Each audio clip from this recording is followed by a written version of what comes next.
4 எருதுகளும் புலியும். ஒரு காலத்துல ஒரு அடர்ந்த காட்டுல 4 எருமை மாடு வாழ்ந்து வந்துச்சு. அந்த எருமைங்க ஒன்னோட ஒன்று ரொம்ப அன்பாகவும் ஒற்றுமையாகவும் வாழ்ந்து வந்தது. அது மட்டும் இல்லாம 4 எருமைங்களும் மிக வலிமை வாய்ந்தவர்களா இருந்தாங்க. ஒரு நாள் புலி எருமைகளை பார்த்தது. அதை சாப்பிடணும்னு நினைச்சது. ஒரு எருமைய தாக்குச்சு. அதை பார்த்த மற்ற எருமைங்க புலியை தாக்க ஆரம்பிச்சதுங்க. புலியை பலமா தாக்குனாங்க. புலி அதிலிருந்து தப்பிச்சு ஓடிருச்சு.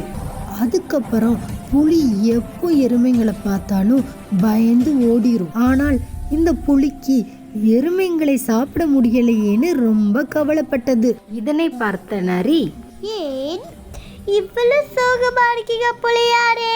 புலி எருமைகளை சாப்பிட நினைக்கும் தனது எண்ணத்தை நரியிடம் சொன்னது. நரியும் அதற்கு உதவுவதாக சொன்னது. ஆனால் அதற்கு பதில் எருமையை சாப்பிடும்போது தனக்கு அதில் பங்கு வேண்டும் என்றது. புலியும் ஒப்புக்கொண்டது. நரி தன் திட்டத்தை கூறியது. எருமைகள் ஒற்றுமையுடன் இருந்தால் நாம் அவற்றை சாப்பிட முடியாது. அதனால் முதலில் அவர்களை நான் பிரிக்கிறேன் என்றது. நரி போலித்தனமாக எருமைகளுடன் நட்பு கொள்ள நினைத்தது. காட்டிலே வலிமையானவங்க நீங்க 4 பேரு தான் என்று கூறி அவர்களுடன் நட்பை ஏற்படுத்தி கொண்டது. தினமும் எருமைகளை சந்தித்து அவற்றை புகழ்வதையே வழக்கமாக கொண்டது. நரி ஒரு எருமையை அழைத்து, இந்த காட்டில் உள்ள அனைவரும் உன் வலிமையை பற்றி தான் பேசுகிறார்கள்.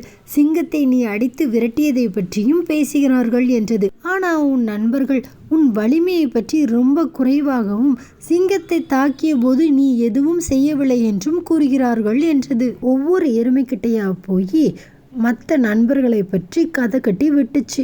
ஒற்றுமையாய் இருந்த நண்பர்கள் நரி சொல்வதை கேட்டு தங்களுக்குள் சிறிய சண்டையிட ஆரம்பித்தனர். பிறகு அதுவே பெரிய சண்டையானது. நால்வரும் ஒவ்வொரு திசையில் சென்றார்கள். இந்த சந்தர்ப்பத்தை எதிர்பார்த்துக்கிட்டு இருந்த புலி எருமையை அடிச்சு சாப்பிட்டது. அதற்கு பிறகு நரிக்கு அதோட பங்கு கொடுத்துச்சு. இப்படி ஒவ்வொன்றா வேட்டையாடி சாப்பிட்டது. நரிக்கு அதற்கான பங்கு வந்து சேர்ந்தது. கடைசியா இருந்த எருமையையும் அடிச்சு சாப்பிட்டது. இறுதியா நரி அதோட திட்டத்துல ஜெயிச்சிருச்சு. நம்ம எல்லாரும் நம்ம நண்பர்கள் கூட ஒற்றுமையா இருக்கணும். இந்த வீடியோ பிடிச்சிருந்தா லைக் பண்ணுங்க, சப்ஸ்கிரைப் பண்ணுங்க.